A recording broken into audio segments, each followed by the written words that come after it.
Hi guys, welcome back to my YouTube channel. তো আশা করি তোমরা আমার থাইল্যান্ডের ব্লগগুলো দেখেছো। আরও ব্লগ আপলোড করা বাকি আছে। সো আমরা আজকে যাচ্ছি দীঘা। আজকে আমার হাজব্যান্ডের বার্থডে আছে, আর দুদিনের জন্য শর্ট ট্রিপ ভাবলাম দীঘাটাই যাই, বিকজ আমার হাজব্যান্ড ও দীঘা যায়নি কখনো, তো ওরও ঘোরা হয়ে যাবে। ফার্স্টে ভেবেছিলাম মন্দারমণি যাওয়ার, বাট ও বললো ওর মন্দারমণি ঘোরা হয়ে গেছে, তো দীঘাটাই যাওয়া যাক। অ্যান্ড আমি পৌঁছে আবার ব্লগটা স্টার্ট করব। সো গাইজ, আমরা ফাইনালি আমাদের হোটেল বাংলা কুইন পৌঁছে গেছি। আমাদের অলরেডি এটা আগে থেকে বুকিং করা ছিল। অ্যান্ড আজকে প্রচণ্ড ক্রাউড আছে, অ্যান্ড অনেকে এখন চেকিং করাচ্ছে পরপর। আর আমি এখানে ওয়েলকাম ড্রিঙ্ক পেয়ে গেছি, অ্যান্ড আমার হাজব্যান্ডের বার্থডে শুনে ওরা কিছু একটা পড়ালো। তো এখন আমরা রুম চেকিং করলাম, অ্যান্ড ফ্রেশ হয়ে আবার আমি ব্লগটা স্টার্ট করব। গাইস, আমি এখন রেডি হয়ে গেছি ফ্রেশ হয়ে, অ্যান্ড এখন আমরা যাব হচ্ছে লাঞ্চের জন্য। বাইরে প্রচণ্ড গরম, এই টাইমে টেম্পারেচার ভীষণ হাই, অ্যান্ড সেরকম লোক, প্রচণ্ড ভিড়, মানে লোক গিজগিজ করছে। তো আমরা এখন ডিসাইড করেছি আমরা এখন আগে লাঞ্চ করে তারপর একটু রেস্ট করে তারপর বিকেলে বেলা বিচের জন্য যাব। একটু রোদটাও পড়ে যাবে। তো কি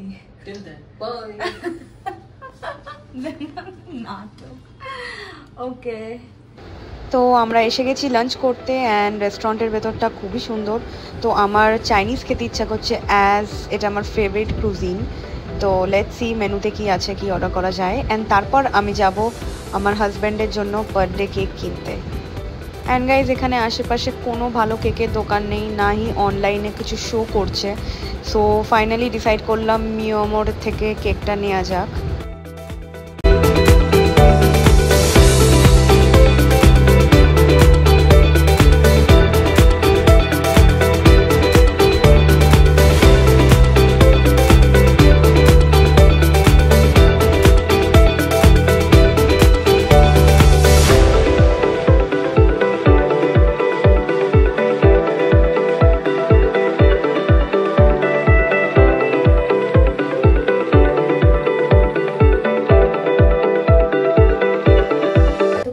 বার্থডে কেক কাটিং হলো, এখন আমরা যাব বিচের দিকে। আমি ড্রেসটা চেঞ্জ করে নিয়েছি, because this is not Thailand, this is Digha. এখানে এইসব ড্রেস পরাটাই সেফ লাগে আমার।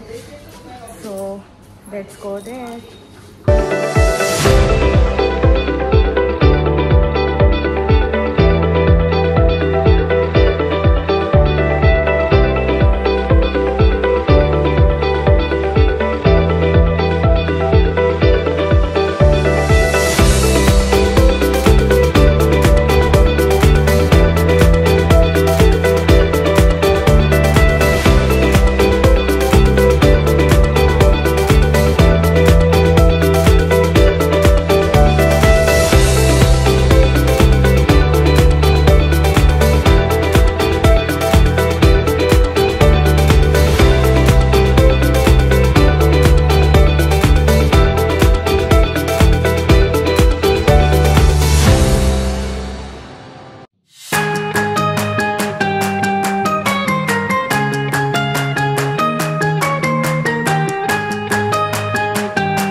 আবার আমার সাথে একটা ইনসিডেন্ট হয়েছে, জানি না বিয়ের পর যেখানেই ট্যুরে যাচ্ছি আমার সাথে কিছু না কিছু অ্যাক্সিডেন্ট হচ্ছে। থাইল্যান্ডে শরীর খারাপ হয়ে গেল, তারপর বিয়েতে পাটনা গেছিলাম, ওখানেও আমার মাথার ওপর পড়লো দোলনা। এখন বিচে যাচ্ছিলাম, একটা লোক ড্রিঙ্ক করে সাইকেল নিয়ে আমার গায়ের ওপর পড়ে গেছে, আর আমার পা পুরো কেটে গেছে টিটেনাস দিয়ে। এখন আমি হোটেলে এলাম, আমার অবস্থা ভীষণ খারাপ। তো আমি আজকে ব্লগটা এন্ড করছি। Good night. যদি কালকে আমার শরীর ঠিক থাকে দেন আমি ব্লগ বানাতে পারবো, অর এলস মনে হয় না আমি বানাতে পারবো। So I will try my level best. So bye bye.